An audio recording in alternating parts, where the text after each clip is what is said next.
David, you've been to Chinatown, right?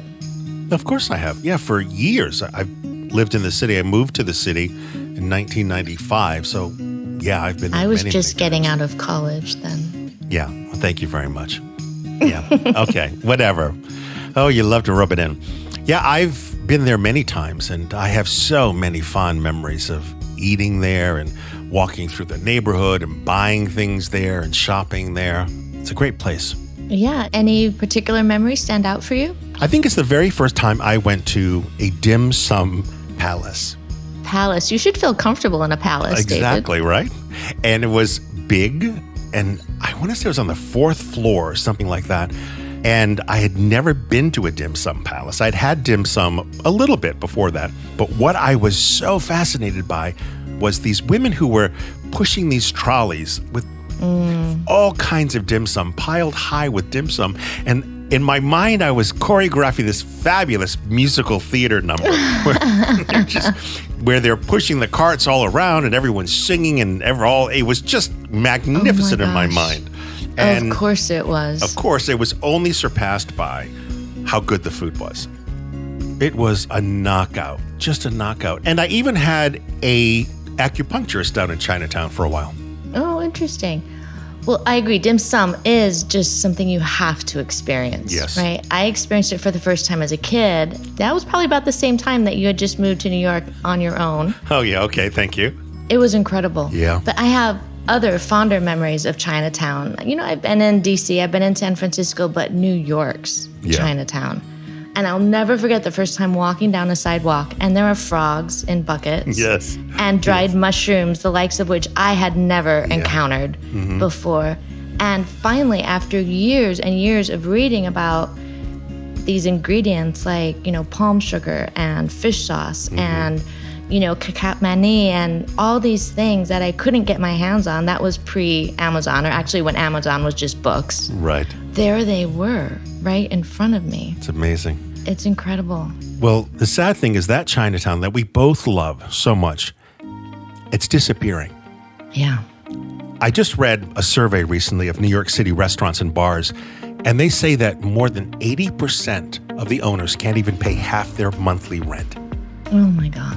And it's estimated when all this corona is said and done, 60 to 65% of restaurants and bars won't be around in a year. And it's even worse for Chinatown, because the whole neighborhood, which has been this incredibly vibrant cultural and religious and culinary center for more than 150 years, is on the brink of collapse. It's all mom and pop places. All of them. But luckily, our guest today has decided to do something about it. Grace Young is a 2-time James Beard Award-winning author and filmmaker whose book, The Breath of a Wok, was inducted into the 2019 IACP Cookbook Hall of Fame, and whose family's wok, get this, is going into the Smithsonian Institution. That's Grace for you. Isn't it? I'm Renee Shetler, editor-in-chief of the website Leet's Culinaria. And I'm David Leet, its founder. And this is Talking with My Mouthful, a podcast devoted to all things food, the people who make it, and the stories that make the people. Welcome, Grace. Welcome to the show, Grace. Thanks for having me. Grace, you created this incredible video series called Coronavirus, Chinatown Stories. Now, what is that series, and how did it come to be? I was asked in February to write a story for Food and Wine magazine about what was happening in Chinatown.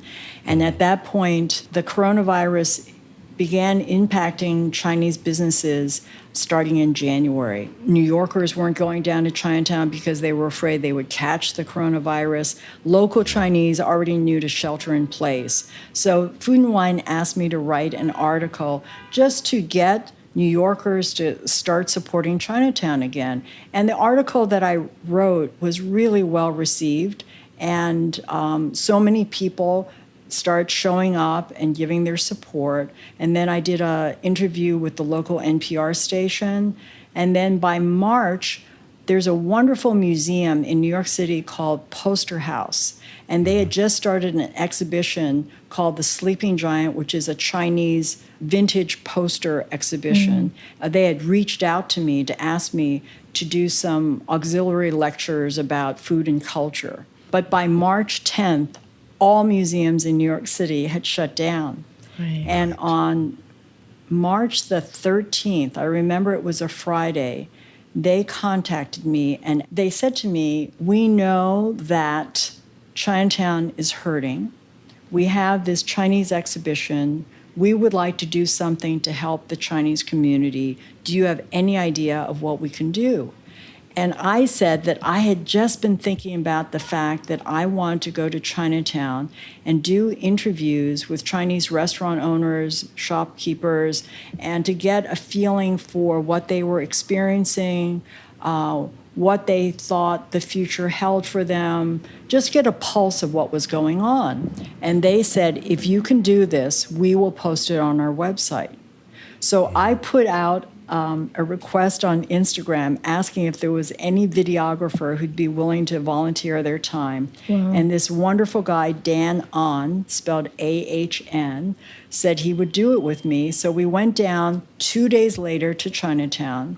I only had one interview set up with a woman named Mei Chow who has a Malaysian French restaurant. And we did this interview, and she was feisty and nothing is stopping her, and she's not cutting back hours, and she will not close her restaurant. And after we finished this interview, I got a text message that Hop Key, which is a restaurant that I had gone to do my food and wine article, the owner was willing to speak to me. So we ran over there, and he would only give me like 2 minutes. But these 2 minutes are so moving because he talks about the fact that the restaurant has been in existence since 1968, started by his father, and he has made the decision that he is closing by the end of the day. It is. He had tears in his eyes. All of us had tears in our eyes. I walked into the kitchen, and the cooks were just, nobody was doing anything in the kitchen. It was quiet. That restaurant, there's normally a line out the door. It seats 160 people. The walks are clamoring. It is one of the busiest go-to restaurants in Chinatown. And he said, I'm not sure if we'll ever reopen. And there at Hop Key, I ran into my friend Jan and Don brought me into Wo Hop Restaurant, which has been in existence since 1938.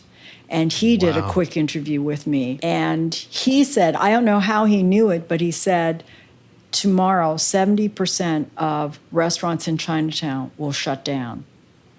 So we realized that we were in the middle of living history, that at that moment, and it's true now that I look back on it, that is the last day that Chinatown existed as we know it. And since then, there are restaurants and shops that have not reopened. A few hours after, we did more interviews. We did one more restaurant and KK Discount. Mm-hmm. I call it a Chinese mom and pop Target store that carries all kinds of housewares. And a few hours later, Mayor de Blasio shut all restaurants in New York City. Mei Chow of Oze Peace stayed open for one more day and realized that takeout didn't make sense for her, so she closed.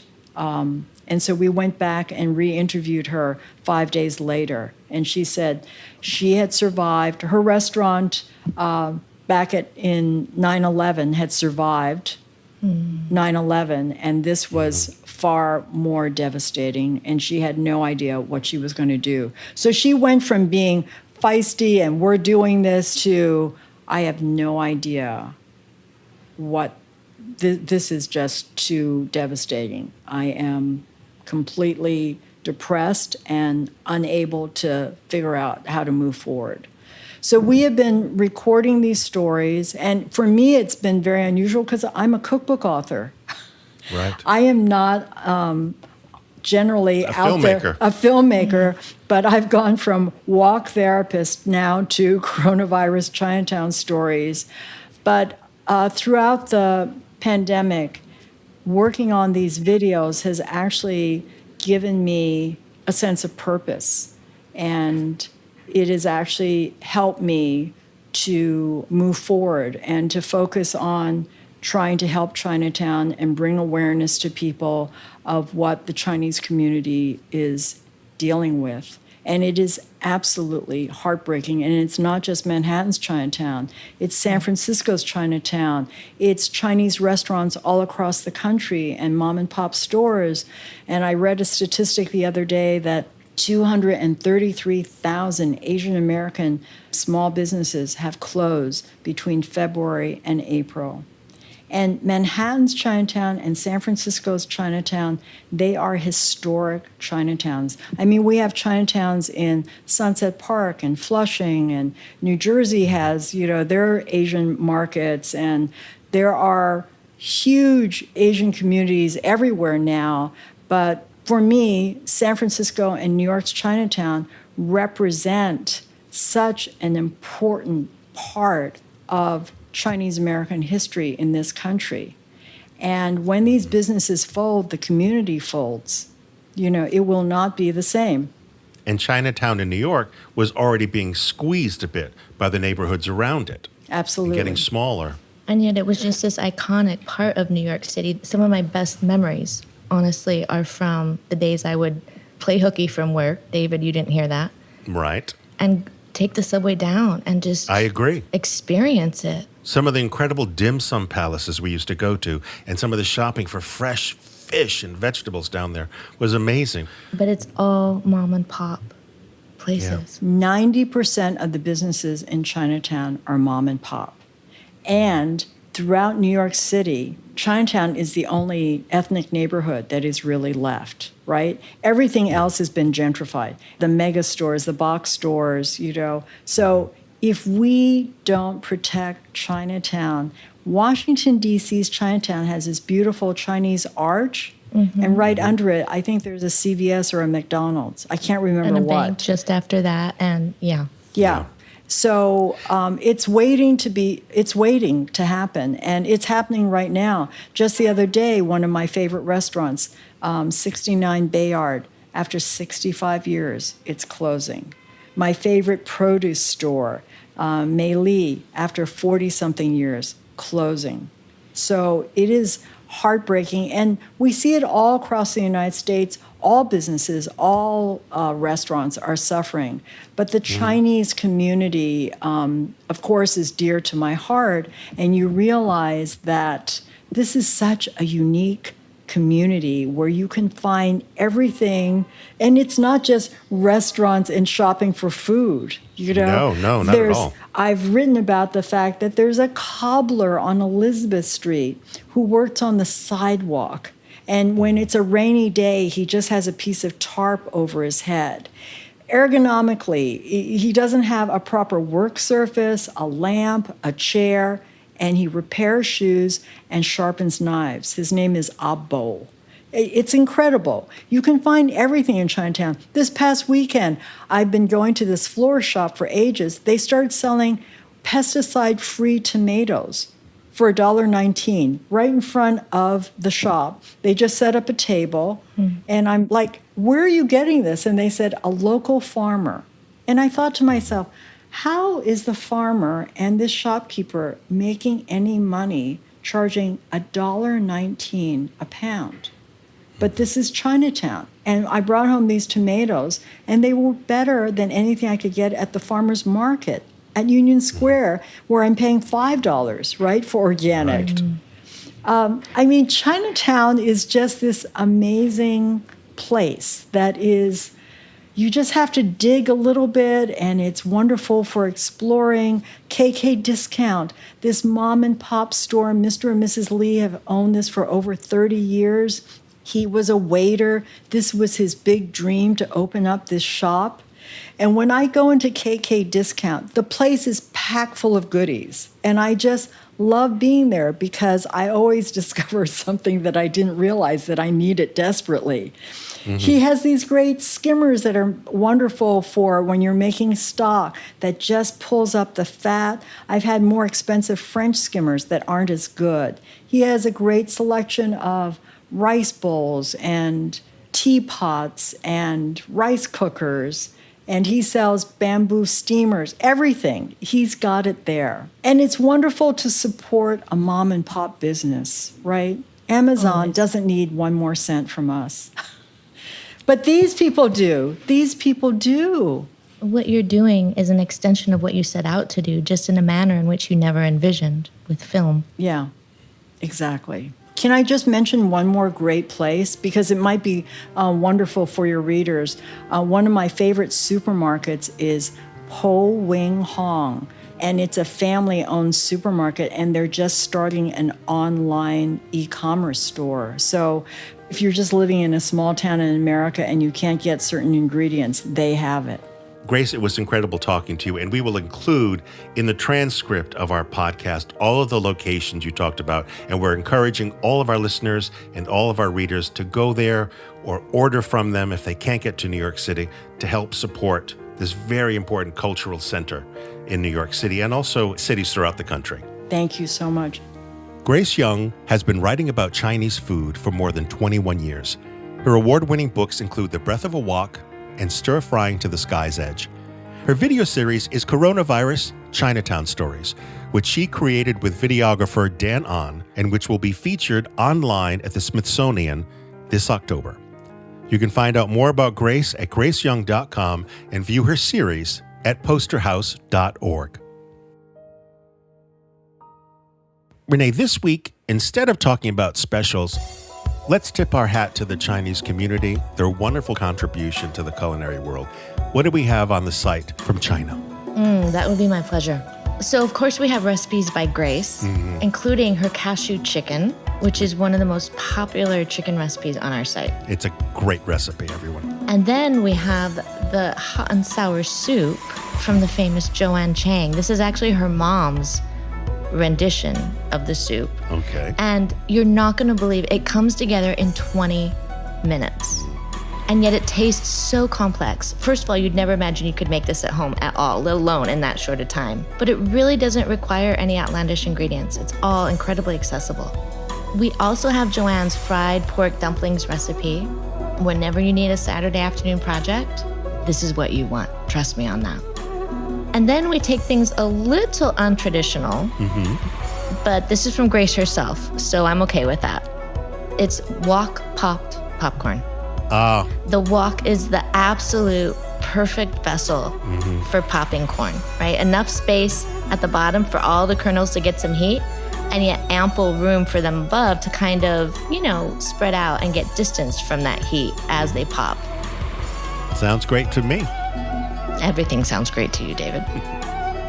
This podcast is produced by Overt Studios, and our producer is the sweetly sour Adam Claremont. You can reach Adam and Overt Studios at overtstudios.com. And remember to subscribe to Talking with My Mouth Full wherever you download your favorite podcasts. And if you like what you hear and want to support us, please consider leaving a review and rating on Apple Podcast. And a new feature, if you'd like to leave Renee and me a recorded question or compliment, we love compliments, visit our podcast page at leit.es/mouth. On the right-hand side of that page is the button to chat. Press it, and maybe you'll be featured on the show. Ciao. Ciao.